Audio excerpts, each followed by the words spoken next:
নমস্কার, শ্যামলিস ফ্যামিলিতে সবাইকে অনেক অনেক স্বাগত জানাই। তো আজ বানাবো কলার বড়া। এই দেখো, প্রথমে চালের গুঁড়ি নিয়ে নিয়েছি, তারপর আটা নিচ্ছি, আর সাথে 7-8টা মতন কলা নিয়েছি। পাশে দুধ রাখা আছে।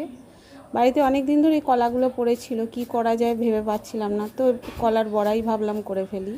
এই দেখো, 100 গ্রাম মতন চিনি নিলাম, আর অল্প পরিমাণে দুধ দেবো, তাও 1 লিটার মতন দুধ দিয়েছি আমি।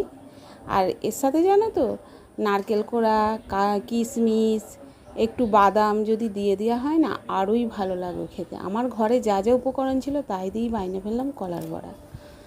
আর তার সাথে যদি একটু ক্ষীর দিয়ে দেওয়া হয় তো আরোই ভালো লাগবে খেতে। তো আমার বাড়িতে যা যা এই উপকরণগুলো ছিল হাতের কাছে তাই দিয়েই বানিয়ে ফেললাম। এই দেখুন, নুন দিয়ে দিলাম।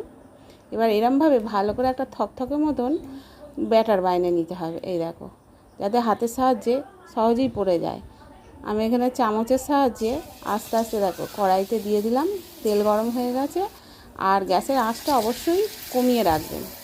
কম আঁচেতেই বড়াগুলো ভাজতে হবে, আস্তে আস্তে লাল লাল করে ভাজতে হবে কলাগুলো। দেখো দেখিনি কেমন হচ্ছে কলার বড়াগুলো। তোমরা বাড়িতে চাইলে একবার বানিয়ে খেয়ে দেখো, খুব ভালো লাগবে। এইভাবে যদি বানিয়ে একবার খেয়ে দেখো। তো বানিয়ে ফেললাম কলার বড়া। এই দেখো, ভেতরটা দেখো কত সফট আর নরম হয়েছে, আর খেতেও খুব ভালো হয়েছিল। তো কেমন লাগলো জানাবে অবশ্যই কমেন্ট করে। আজকের মতন টাটা।